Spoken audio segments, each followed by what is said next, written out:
Hey, in this video, we're going to talk just briefly, and just not great detail, but touch on just a couple of ancient number systems. So we have a number system that we use, and that is what we call the Hindu Arabic system. You know, our 0, 1, 2, 3, 4, 5. The way we use numbers today is called the Hindu Arabic system, but there were some other systems throughout history, and we're going to just look at just a couple of them right now. The first one we want to look at is the Babylonians. Okay, so the Babylonians really only used one symbol, but how they used it would vary the value of the numbers. And it's this little V symbol, and it's called a cuneiform. Okay, so the way they would write this cuneiform would spell out the number that they were trying to get across. So a cuneiform, just like that little V, represented a 1. So if I wanted to represent a 10, though, I would turn it on its side, and that would be a 10. Now, if I had a V, instead of being a 1, if there was a space after it, it actually represents 60. Now, you might think, well, why 60? That's a really odd number.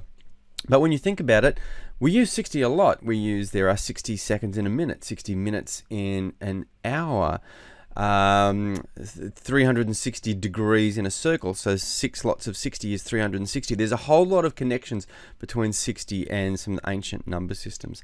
So let's have a look at how we could make up some numbers. I've got this number over here. I've got 3 little V's, 3 little cuneiforms, so that represents a value of 3.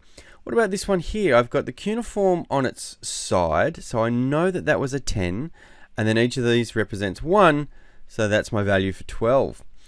This one here, I've got a cuneiform with a space after it. Now remember, I said that represents a 60. So this bit here is the 60, and then the 3 little pieces after it mean I've got a value of 63. What about this tricky one here? Do you think you can calculate this? Let's have a look. I've got 2 cuneiforms and then a space. So every one in front of the space is worth 60. So there's 120. There's another 10, 130, 140, and then 2 more. There's a value for 142. So that is the Babylonians and the way they would use these cuneiforms. What about the Egyptians? Now, you've probably seen in movies, in pyramids and things like that, all these fancy pictures and diagrams and drawings over the walls, and they're called hieroglyphics. Well, they would use hieroglyphics for numbers as well. And they would represent these values of 1, 10, 100, 1,000, etc. Now, you don't need to remember these at all, but just out of interest, the value 1 was a 1. Duh. Okay, cool. What about a 10, though? And here we go through. A 10 was represented by this little, I don't know, it looks like a staple to me, but this little image here. A little swirly tail is 100. This is meant to be a sheath of wheat, a bit of wheat. This is a bent reed. This is a very badly drawn tadpole, and a dancing turtle, as I've been told here, represents a million. So we would just put these together, but you would group them in columns of 3, and the larger values would go in front. So here's an example. How would I write 15 using Egyptian hieroglyphics? Well, I'm going to start with the bigger values first. Now 15 is made up of 10 and 5 ones. So I do the 10 bit first. So my 10 symbol was this kind of staple thing at the front. And then I need 5 of the little ones, but you'll see they're bunched in groups of 3. So a group of 3, and then I start the next group of 3 underneath. So there's my 15. What about this one? 47. Well, it's made up of 4 10s and 7 ones. Okay, because there's no 5s in this system. You'll see it goes 1, 10, 100, etc. So my 10s are going to be the staples. So I'm going to bunch them here, 4 of them, but in rows of 3. So there's 3 in that row, then I start the next row. And my 1s, once again, there's 7 of them, but I bunched them in groups of 3. So there's my symbol for 47. What would 372 look like? Well, my hundreds of these swirly tails, I'm going to have 7 of these 10s, and then 2 1s. Once again, bunched in groups of 3. There is your Egyptian number system. The final one that we still actually see around quite a bit is the Roman numeral system.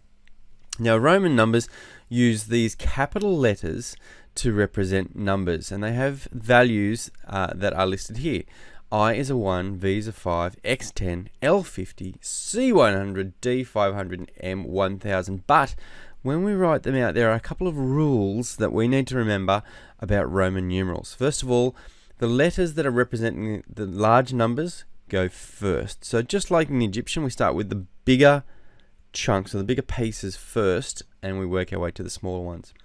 However, if for some reason you see a smaller number in front of a larger number, because it goes against this first rule, then it means subtract it from that. And we'll do some examples in a minute. So let's have a look at this one now. If I see the Roman numerals IX, now this is breaking the rule because I've got a smaller value in front of a bigger value. So that means take the smaller one away from the bigger one. So IX means 1 less than 10, or in this case 9.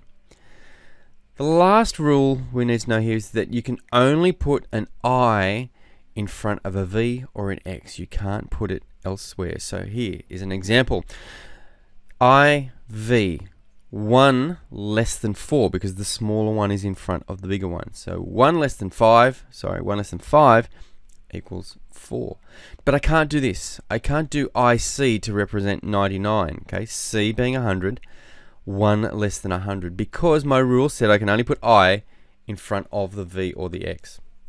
Okay, so how would I write 99? Well, I'm going to break it into two chunks. I'm going to break it into 90 and 9. So 90 is 10 less than 100. So I'm going to go 10 less than 100. In other words, X in front of the C. Okay, and that gives me my section, my piece for 90. 9 is 1 less than 10. So I'm going to put the I in front of the X. And there's my Roman numeral XCIX represents 99. So there's just a real quick intro about some ancient number systems and how they were used. Well done.